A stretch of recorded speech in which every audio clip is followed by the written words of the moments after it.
السلام عليكم ورحمة الله وبركاته. الحمد لله رب العالمين والعاقبة للمتقين فلا عدوانا إلا على الظالمين، والصلاة والسلام على أشرف الأنبياء والمرسلين سيدنا محمد وعلى آله وأصحابه أجمعين، أما بعد. أيها المشاهدون الكرام، ndugu wapenzi watazamaji, awali ya yote hapa nabudi nimshukuru Allah tabaraka wa taala ambaye ameniwezesha na kuniafikisha kuhudhuria katika muhadhara huu ambao mimi nauita kuwa ni muhadhara adhim. Tunakwenda kuzungumza mambo muhimu yanayofungamana na maisha ya mwanadamu na afya yake kwa ujumla. Leo tutazungumzia chanzo cha matatizo mengi yanayomsibu mwanadamu, iwe katika afya yake au katika maisha yake mengine kwa ujumla, huwa yanaanzia ndani ya nyumba. Na jambo hili watu wengi tumeghafilika nalo. Hatujikagui katika majumba yetu, tunavurugikiwa afya, lakini tunavurugikiwa milango ya mali na biashara na ndoa na kadhalika, lakini kumbe matatizo huwa yanaanzia ndani ya nyumba. Hal tashuku anna baitaka au manzilaka fihi sihru? Nikuulize swali ndugu mtazamaji. Je, unatilia shaka? Je, unatilia wasiwasi ya kwamba katika nyumba yako au mahala pako pa kuishi ndani yake kuna uchawi? Idha kana naam, jibu litakapokuwa ndiyo, fahadhihi ba'dhu al-alamat allati tadullu ala anna as-sihra mawjud fi baitik. Basi jichukulie baadhi ya dalili ambazo zinajulisha ya kuwa katika nyumba yako kuna uchawi au kuna mashaitani wameweka au wametia nanga. Ndugu mtazamaji, kwa namna ilivyozoeleka, anna albaita au almanzil, ya kwamba nyumba au mahala palipoandaliwa kwa ajili ya kuishi, huwa makanu yartahu fihi an-nas, ni sehemu ambayo watu wanapumzikia ndani yake. Imezoeleka mtu akijenga nyumba akaandaa mahala pa kuishi, moja kwa moja yeye wafahamu kwamba ni sehemu ambayo anatakiwa kustarehe, ni sehemu ambayo anatakiwa kupumzika. Wayaawihi wayasturuhu, lakini ni sehemu ambayo inamhifadhi na kumstiri. Wa huwa shay'un yas'a kullu wahid liimtilakihi. Nyumba na mahala pa kuishi ni kitu ambacho kila mmoja yuwafanya juhudi ili aweze kumiliki. Leo mfanyabiashara ukimuuliza nini malengo yako ya kufanya biashara, ni yapi malengo ya kufanya kwako biashara, atakwambia nafanya biashara nipate pesa, nikishapata pesa ninunue ardhi, nikishanunua ardhi njenge nyumba niweze kupumzika mimi na familia yangu. Lakini kadhalika mfanyakazi aloajiriwa naye ukimuuliza ni yapi malengo yako au ni yapi malengo ya kufanya kwako kazi, naye atasema mimi nafanya kazi nipate pesa, nikishapata pesa kadhalika ninunue ardhi niweze kupumzika na kuishi pamoja na familia yangu. Alimuradi kila mmoja nyumba ni kitu ambacho anafanya juhudi kubwa ili aweze kumiliki, akidhani kwamba kumiliki nyumba kutamfanya aweze kupumzika na apate raha ya moja kwa moja. Lakini tunasema albaytu au almanzil la yaani bidarurati an tartaha fihi. Nyumba au mahala pa kuishi hakukusudii kwamba lazima mtu aweze kupata raha, aweze kupumzika. Kwa nini tunasema hivyo? Lianna ba'dha albashar au ba'dha ash-shayatin qad yuhawwiluna rahata albayt ila jahim. Kwa sababu baadhi ya binadamu na baadhi ya mashaitani hutokea wakageuza ile raha ya nyumba kuwa ni moto wa jahannam. Kuna majumba ndugu zangu hayakaliki. Wapo wanafahamu ya kuwa matatizo yao yanaanzia ndani ya nyumba, lakini kuna wengine hawafahamu tu, lakini hawana raha na majumba yao. Sasa hizi ni alama ambazo zinajulisha kwamba katika nyumba yako kuna matatizo. Ima yawezekana ikawa ni uchawi au ni vipigo vya mashetani. Mashetani wametia nanga katika nyumba yako. قد يكون هناك سحر للإنس au sihru liljinni. Kwenye nyumba yako yawezekana ukawa kuna uchawi ambao unatokana na mwanadamu au uchawi ambao unatokana na jini. Ai maana yake anna sababa sihri kad yakunu masdaruhu albashari, ya kwamba sababu za uwepo wa uchawi chanzo chake ni mwanadamu. Wa kad yakunu masdaruhu ahyanan ash-shayatin, na wakati mwingine chanzo chake yawezekana ikawa ni mashaitani. Idha kana min albashari, kama uwepo wa uchawi na mashaitani kwenye nyumba yako chanzo ni binadamu, basi dalili zake ni hizi zifuatazo. Na hapa ninataka uhudhurishe moyo wako na uwe makini. Ukiona kuna moja miongoni mwa haya nitakayoyataja yako kwenye nyumba yako, basi jua kwamba nyumba yako inachezewa, nyumba yako imerogwa. Jikague kwenye afya yako na kwenye maisha yako kwa ujumla. Dalili ya kwanza, wujudu madatin shabiha bizaiti ala al-a'tabi. Unaamka asubuhi, unafungua mlango, unakuta kuna mali ghafi zinazofanana na mafuta zimemwagwa katika kizingiri chako cha mlango, basi jua wewe tayari umekusharogwa, tayari unachezewa. Na sio lazima iwe ni mali ghafi zinazofanana na mafuta tu. Inawezekana kukavunjwa pale viungu, inawezekana kukatupwa njiwa, wakati mwingine vinatupwa vitu visivyojulikana mlangoni kwako. Hii ni dalili inayoonyesha kwamba wewe unachezewa. Basi lazima ujikague, kwa sababu matatizo mengi yanaanzia kwenye nyumba yako. Lakini dalili ya pili, adamu tawafuqi ahli albayt sawaun saghiran kana au kabira, ni kuto kuwafikiana watu wanaoishi katika nyumba moja, awe ni mdogo au mkubwa. Utakuta mkubwa hamhurumii mdogo na mdogo kumheshimu mkubwa. Na hii eleweke kwamba kuna sihru tafriqi, uchawi unaotenganisha, unaoleta farqa baina ya watu wanaoishi katika familia moja. Na mara nyingi uchawi wa aina hii huwa unafanywa ndani ya nyumba. Na ndio maana narudia tena kusema vyanzo vya matatizo mengi kwa watu huwa ni kuanzia katika majumba yao. Lakini dalili ya tatu, raihatun kariha fil manzil. Raihatun kariha fil manzil, ni kusikika kwa harufu mbaya ndani ya nyumba.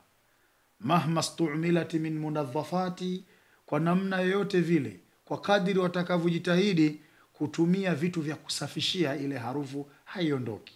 Watafukiza ubani, watachoma udi, watapuliza maperfume, lakini harufu nzito inatawala ndani ya nyumba.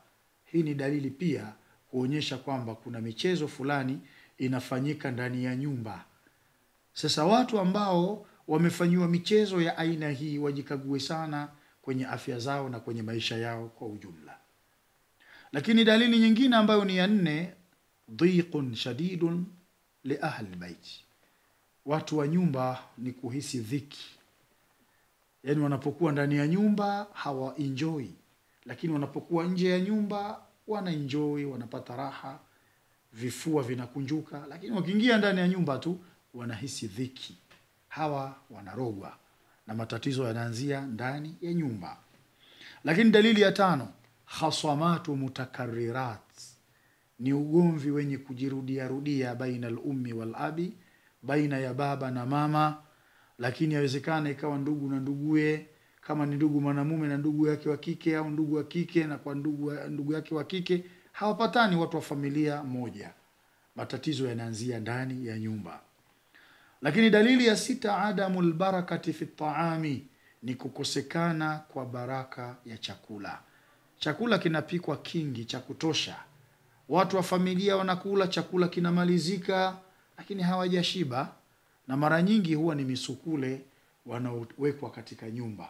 Sasa wakati wa kula nao pia wanakula, kwa sababu hamuwaoni, chakula kinamalizika haraka na nyinyi watu wa nyumba hiyo mnakuwa bado hamjashiba. Kwa hiyo adamul barakati fi tahami ni kukosekana baraka katika chakula. Lakini dalili nyingine ambayo ni ya saba, al-isabatu bi alami al-mafasil. Isabatu bi alami al-mafasil ni kupatwa na maumivu ya viungo. Unalala, unaamka asubuhi mwili mzima taabani, umechoka, mwili unauma. Hii ni dalili kwamba wewe unachezewa nyakati za usiku, na wachawi hawawezi kukuchezea ndani ya nyumba. Lazima kuta chipu ya kichawi itakuwa imewekwa katika nyumba yako, ambayo inawawezesha wao kuingia kwa urahisi. Kwa matatizo mengi yanaanza ndani ya nyumba. Lakini dalili nyingine ambayo ni ya 8, ikhtifa'ul awraq shakhsiyya au an-nuqud, ni kupotea kwa zile nyara za mtu binafsi, nyaraka za mtu binafsi. Lakini wakati mwingine pesa zinawekwa mahala, zinapotea, hakuna alochukua, inabaki mkusingiziana watu wa nyumba hiyo, na mpaka unatokea ugomvi mkubwa. Hii ni dalili pia ya matatizo ambayo yanatokana na chanzo chake ni ndani ya nyumba.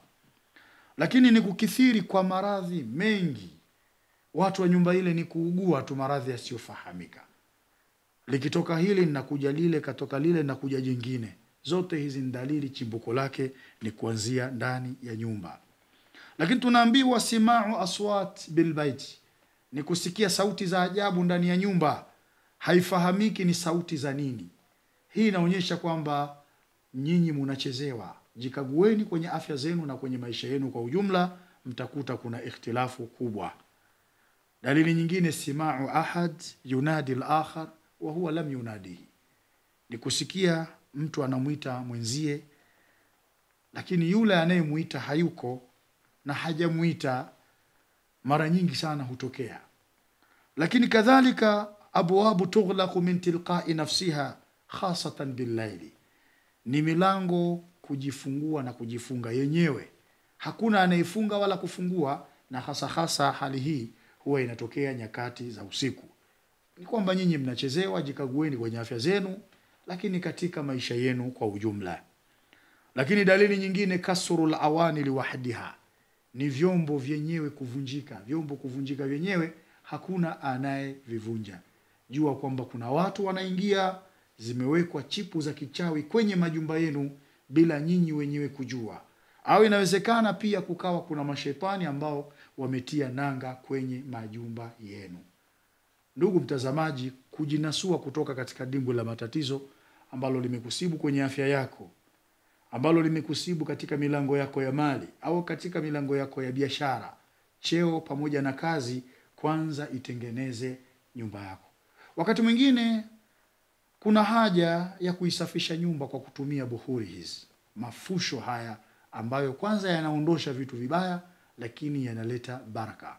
Kwa mfano, tumekuandalia fusho hili. Fusho hili ni mujarrab sana hili. Likichomwa ndani ya nyumba siku 7, hata kama kuna chipu za kichawi zimewekwa humo au kuna mashaitani wameweka kambi katika nyumba yako, wataondoka qaharan wa ijbara. Ukisikia qaharan wa ijbara, watake wasitaki, lazima waondoke. Fusho hili linaitwa Saiful Jinni. Saiful Jinni maana yake ni upanga wa jini, lakini haiteketezi majini tu peke yake, bali inaondosha wachawi, inaondosha pia na uchawi katika nyumba na kuleta baraka. Kwa wale ambao wanakaa katika maeneo ya jiji la Mwanza, wanaweza kuja Mbugani soko jipya, kwenye majengo ya BAKWATA mkoa, kwenye duka letu Abu Jada Islamic Dua Center, duka la dawa za kisunna, wanaweza wakapata fusho hili la Saiful Jinni. Lakini kwa wale ambao wako mikoani, wanaweza wakawasiliana na sisi kupitia namba zinazopita hapo katika screen, na tutawapa utaratibu namna tutakavyowasafirishia na zitawafikia huko waliko. Na hata wale ndugu zetu wanaokaa nje ya nchi, wanaweza pia wakawasiliana na sisi kwa njia ya WhatsApp kwa namba ambayo inapita hapo katika screen. Tutapeana utaratibu wanaweza kulipata vipi fusho hili la Saiful Jinni. Fusho hili halitumiki kwa ajili ya nyumba tu peke yake, bali unaweza ukajifukiza wewe ambaye unahisi una vifungo, unahisi una nuksi, unahisi una jini mahaba, ndoto mbaya, au labda katika biashara yako kuna chuma ulete, unaweza ukalitumia fusho hili la Saiful Jinni. Ni fusho ambalo mujarrab, limejaribiwa sana, na kila alotumia alikuja kuleta majibu mazuri. Na mimi nataraji wewe ambaye hujatumia, ukilitumia insha Allah utaweka mambo yako kuwa katika mustawa na hali iliyokuwa bora kwa huruma na utukufu wa Mwenyezi Mungu Subhanahu wa Ta'ala. Pia kama nilivyozungumza katika clip zilizotangulia, unaweza kuipata hii Power for Men kwa ajili ya kuongeza nguvu za kiume na kuondoa ile hali ya kufeli katika tendo la ndoa. Lakini hii pia inatumika kupita katika blood stream, kuwasaidia wale wenye vibamia kwa ajili ya kuifanya mishipa kutanuka na kuwa katika saizi anayoitaka. Lakini hii Power for Men inaweza ikatumika na mafuta haya ya subiani, utatumia kujichua katika uume wako kwa ajili ya kuamsha hisia za mishipa iliyolala ili uume uweze kuwa katika mustawa. Kwa hiyo haya ni mafuta ya subiani, pia yanashirikiana pamoja na Power for Men. Lakini kwa akina mama vile vile wanaweza pia kutumia hii Power for Woman. Power for Woman inakwenda kushughulikia matatizo yote ya akina mama. Na kuna baadhi ya watu wameipa lakab, nickname hii Power for Woman. Wanaita gynecologist. Gynecologist ni yule daktari ambaye amespecialize kushughulikia zile kesi za akina mama, matatizo yanayohusu akina mama. Ndio dawa hii Power for Woman. Iwe ni kuingia katika hedhi mfululizo au kufunga hedhi au tatizo la uzazi au kupata maumivu wakati wa tendo la ndoa au kukosa ladha ya tendo la ndoa, utapata hii Power for Woman, itakusaidia sana. Lakini kadhalika tuna dawa nyingine ambayo ni Bailasan. Hii Bailasan ni mudhadatu lilhayawin, kama vile mfano wa antibiotic. Inatibu maradhi iwe ni ya kibiolojia au yale yasiokuwa ya kibiolojia. Lakini kadhalika tuna dawa yetu hii mafundo 12. Hii kama tulivyoielezea katika video zetu zilizotangulia, inaenda sambamba na ile dua ya ataawudhati fi halil uqadi, pamoja na ile kamba iliyofungwa mafundo 12, pamoja na ule mti mkavu ambao ukirowekwa unachipua na kustawi ndani ya masaa 12. Kwa dawa zote hizi ukizihitaji unaweza kuwasiliana na sisi na zikakufikia hapo ulipo. Tumuombe Allah subhanahu wa ta'ala atujalie tawfiki kwa haya tuliyosema, kwani yeye ndiye almuwafiqu lisawabi walhadi ila sabili rashad. Wassalamu alaikum wa rahmatullahi wa barakatuh.